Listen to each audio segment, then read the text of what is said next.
I feel like that's such a tough question to answer first, but I have a degree in electrical engineering. That's what I work full time. I've been working as an engineer for the past 3 years, whilst also be doing a lot of volunteering for esports events in Australia under ESL Australia. That's kind of where I started. When it came to esports work, I was one of those volunteers that used to pack like the goodie bags back when we had live events, and slowly kind of worked my way through the chains of getting to do cooler work, better work. And then COVID hit back in 2020.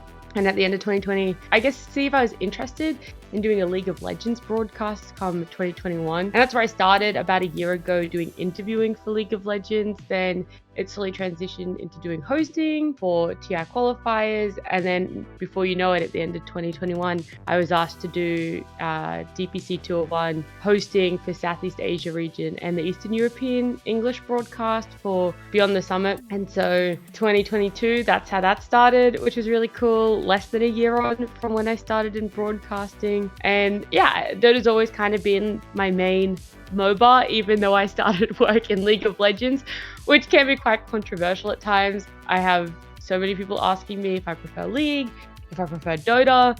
It's never a straightforward answer. I'll say that now, so please don't ask me that.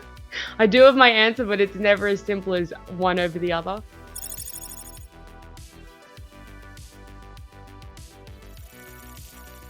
Gosh, I don't think there's one specific moment. I do think it's a long build up. My first volunteering event was back in 2018 for IEM Sydney, which is a CSGO event. And through that, I met a lot of people who work behind the scenes, producers, project managers, all that sort of stuff. But I also got to meet a lot of streamers and just kind of start being involved in the esports space. And then from there, knowing all of these streamers, a lot of them varying degrees of success as well. But getting to know these people, I was really interested in eventually doing broadcasting. Really, I think it actually goes further back than that. Back in 2016, 2017 was my first Dota event I watched. It was, I don't even remember which major it was. But I was like, wow, my end goal is definitely to be like an on-screen broadcast talent. Then I did the volunteering in 2018. Then it led to meeting all these streamers and stuff, and it was just this sort of, get started, just give streaming a go. And so I started streaming in 2019, middle of the year roughly, just to get used to camera work. I was already playing these games, and in my mind it was like, I'm already playing these, so why wouldn't I stream it as well? It was a great way to try and get to know other people, try and find people to be able to play games with me. That was sort of the main intention too, so like creating a community, but also getting the experience in camera. I think I'm the worst person to ask on how to balance it. I would say never take a page out of my book when it comes to balancing work life. I work a 40-hour engineering job, so full time. I have to do 40 hours a week for that over 5 days. But I also try and stream 5 days a week. So I stream Monday, Tuesday, Thursday, Friday, and Sundays, as well as try to make off-stream YouTube content. It does get like quite overwhelming, especially because you also have to try and manage all of your social medias. You want to reach out to people to try and get sponsorships. Eventually this is something that you want to become full-time. It's something that you want to be able to have a stable income off of esports and streaming. So it's hard. And then on top of that, like having a social life, but also still trying to expand yourself personally. So I like to do classes or lessons that help me with personal skills, like music lessons or language lessons, something that you're always learning in a sense. Is something that I like to do. It's hard. It is really, really hard. I think having a good support network helps. So like having understanding friends and family. Meal prepping, that's a big one. If you don't have to cook, you have so many more hours in a day. So if you cook on your days off, that helps. I do. I have a lot of great friends who are really supportive of everything I do. And we all catch up at least once a week. Sometimes the week gets away from you and it's not that easy, but I definitely do somehow manage my work friends and my personal life friends and my streaming friends and my esports friends. But I do have a personal life. I don't think I have a lot of me time, but that's why I do try and make everything else I do in life on 6 days of the week. And then the last day for me is always a day where I take for myself, where I do admin work. It's when I'll most likely answer a lot of my emails. I'll do the accounting stuff. I'll do just everything that is not a part of the glitz and glamour of being, I guess, a streamer or an esports talent. I don't know, it's brought a passion about that I didn't think I ever had. I got into gaming when I was quite young. I remember like vivid memories of doing like little LAN parties with my dad and my brother and some of my brother's friends of playing Age of Mythology or Age of Empires back when I was like, super young. I must have been like 8, in between the ages of 8 and 12, something like that, right? So I was pretty young when we started on that. And so it was just something we all kind of liked to do. And then played a lot of League and Dota for online friends when I moved to towns a little bit. So it was just something that was always a way to connect with friends for me. So I think something that I never thought that it would give me was, maybe passion isn't the right word, but an alternate like income, to be able to earn money whilst doing something that I'd always been doing since like quite a young age. I never thought that would happen.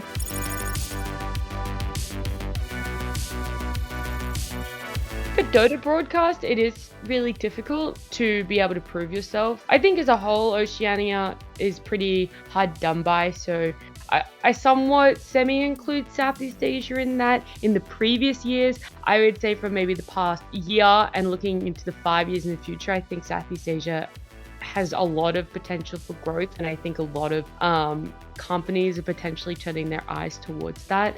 But Oceania, I think, has always really struggled on players and on talent.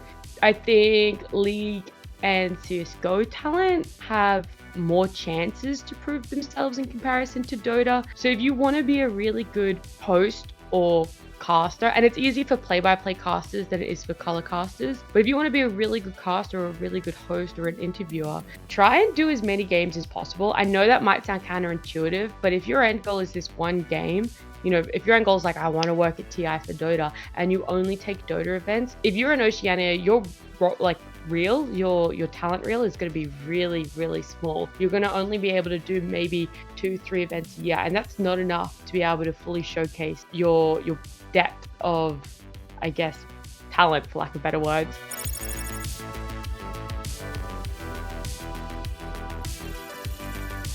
No matter what role, you sit here and you look at the talent that they picked and you're like, oh my goodness, am I ever going to be as good as these people? Like, people are veterans in the scene. So many of them have been around for so long, but not even just as like broadcast talent, but as players, right? I definitely don't have the game knowledge that so many of these people have. And I know a lot of them potentially have learned a lot of stuff because of how many broadcasts they've been on. There's a lot of different factors that go into it, but all you can really do sometimes is sit there and be like, oh, far out. Like, there's 12 people on the talent lineup, but they're all so good. And as a broad answer as to what you can do to get to that level, it's obviously taking what they have but putting your own spin on it. It's a cop-out answer, but it's also the easiest thing that you can do. You essentially are given examples, right? They're constantly on broadcast. You can have a look at what they're doing and how they're performing and try and make it in a way that is more uniquely you, and kind of have this viewpoint of willing to tweak whatever needs to happen to make your uniquely you more entertaining and more valuable than what is already being put out on the screen.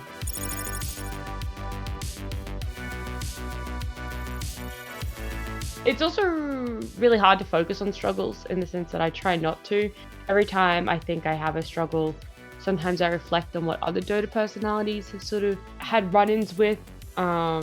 And I always kind of say, if this person can kind of get through it, or if this is how this person reacted to the situation, I kind of take that as an example. And it's like, not belittling my own struggles, but it's a much easier way to put it in perspective. I definitely do have a lot of like own internal struggles and things like that.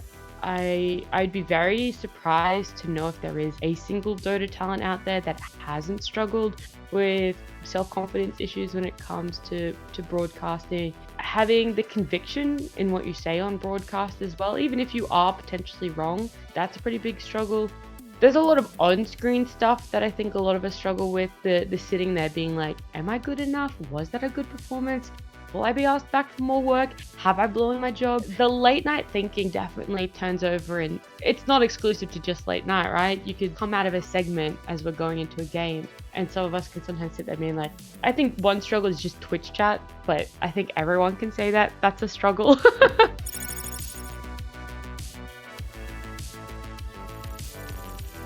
I think this is more like a personal thing. I really like criticism personally. I will always ask my producers at the end of almost every week, or when we hit the halfway mark through a broadcast, for feedback in any way, shape or form. I've always done that for anything. So it's not just a broadcast thing for me. Even in my day-to-day job, I've always done it. When it comes to group work or just anything along the lines, I've always asked for feedback, and I kind of word it as feedback because I'm not asking for just criticism. I want, what's well and what's not well. You always kind of got to balance everything out. You don't want just pure criticism for your whole life, because I think I've always been able to somewhat take on criticism. Some criticism's harder to take on than others, don't get me wrong. I'm not going to sit here being like, I've heard every criticism under the sun and I've reacted positively to it, right? There's some things I've heard and I'm like, that's not valid criticism, but at the same time it is, right? So it's really hard to take on board a lot of criticism, but I do just think because I've always sort of had that mindset of knowing I can always improve, I'm pretty open to criticism. Definitely. I think there's a little bit of being a human in that. But in terms of making it on broadcast, no, I've been so lucky with the support I've always had. Definitely, I think a lot of people watching this are probably going to be Dota people, but a big shout out is definitely Rusty. He's a League of Legends caster. Absolutely amazing person who supported me a lot during my first few broadcasts. But also ESL Australia, they did League of Legends. They did the LCO one. They were really great as well, giving me the chance. But they were like willing to work with me and sort of improve in areas they wanted to see improvement for their broadcast. And so I think that gave me a lot of tools that when I got the opportunity to work with Beyond the Summit, I was constantly looking to see what they wanted for their finished product of a broadcast. And obviously through that and through talking, we were able to come out with something that they're like, yeah, this is a final product like we really like. I'm happy to produce that.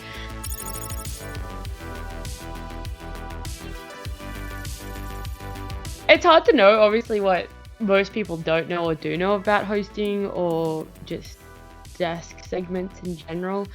But we normally have a run of show, and it'll be like, okay, so we're going to talk about this, then we're going to talk about this. And the host's job is mainly to keep the show flowing, to make sure that we hit all those segments, that the people on the desk have enough time to talk about it.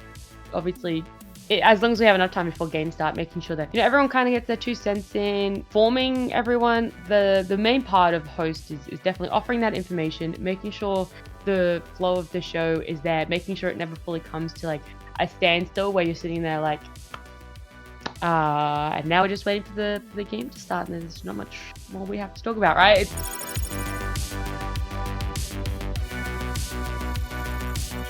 Honestly, when I found out, so actually MLP and John, I'm pretty sure, were the first 2 I ever worked any broadcast, Dota broadcast with. So I think it was TI10 qualifiers for Southeast Asia. I was doing the hosting, and I'm pretty sure John and MLP were doing the first best of 3. And at the time, I really adored John and MLP and their casting and everything, but I didn't realize to what level they were so loved by the Dota community. I always knew they were great and I knew that they were loved. But when you read Twitch chat, you're like, oh my God, these 2 are like, this is essentially like working with Angelina Jolie and Brad Pitt, right? Or like, I don't know, Blake Lively and Ryan Reynolds. Whatever duo you want to say, these 2 are practically it when it comes to Dota in a lot of people's eyes.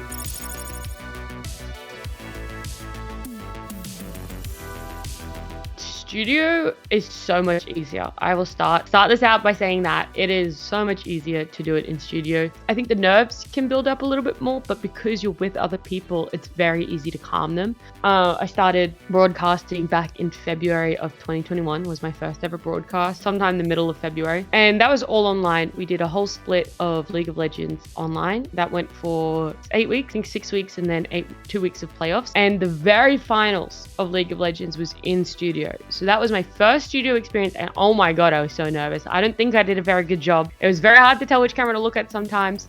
But that was my first ever studio experience, and it was only for one day. It was for one stream, and it went for a total of 5 hours or something like that. And so then when it came to 2022, at the start of the year, when we flew over to LA to do a studio work together, it was difficult in terms of nerves. I was really scared that I wasn't going to do a good job. I was really scared that I wasn't really going to understand the intricacies of studio work, but there was that expectation that I did know it. Any sort of issues or worries I had at the start, there was simple questions that were easily answered. And the first week, I'm not going to say it was rough, but it was definitely a warm-up week for a lot of us. And then by the end of the tour, we were working really well together.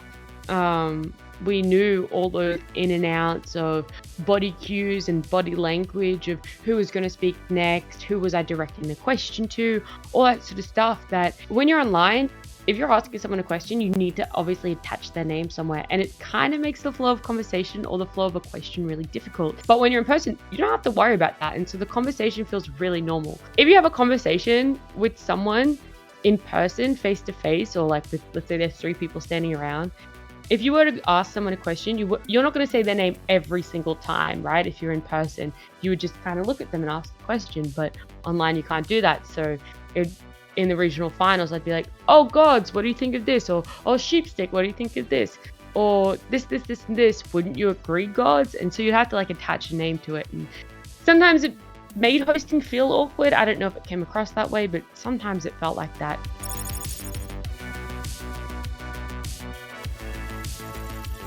But it was very informative, it was very reassuring, and it was also really exciting.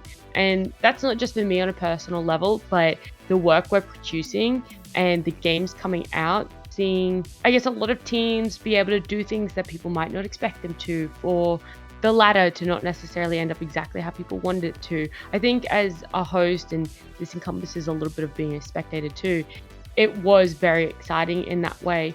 And yeah, just very reassuring that what we were putting on for spectators was good. So that middle ground of it was just a really exciting finals all round, especially to see the finals play out how it did.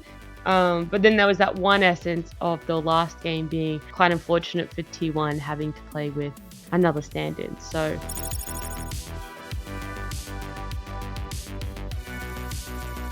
am I disappointed? No, but I had no expectations to be disappointed. I think a lot of people were expecting massive reworks, big map changes, crazy new items. I'm still trying to work out a few of the intricacies of the new patch. I have only been able to play 6 games on the new patch or something like that. I've been quite busy, so I haven't been able to play a lot of it. I like the change up in runes. I think it changes the way we play back in testing runes as well as the way mid plays. I'm hoping it promotes a lot of mid players to roam a little bit more, but also hopefully supports to do that too. So I like the change of the rune. Overall, not disappointed. I kind of skimmed. I just looked at the heroes I really like. Lena's changes have surprisingly not really tarnished her too much. She hasn't been nerfed a crazy amount. I thought it was going to be a lot bigger. She's just not completely different, but yeah, the way she plays in her skill shots and stuff are a little bit different now. So I really liked that one. But the new hero busted in a different way than Marcy. I was talking to a lot of my friends. So I have a fair few Dota friends that I've now played League with, and I have a lot of League friends that I now play Dota with. So a little bit of back and forth. And all of them agree that the past few heroes, essentially since Dawnbreaker, have been very League of Legends-esque heroes. So the way that they play, some of their skill shots, and even just the item builds and things like that sometimes on a basic level. Obviously not talking about pro play, I'm just talking about like your basic everyday unranked games, have all been quite very League of Legends-esque. So it's interesting to get that feedback from a lot of different people, and this new hero I don't think is any different. It very much feels like how a League of Legends hero would play.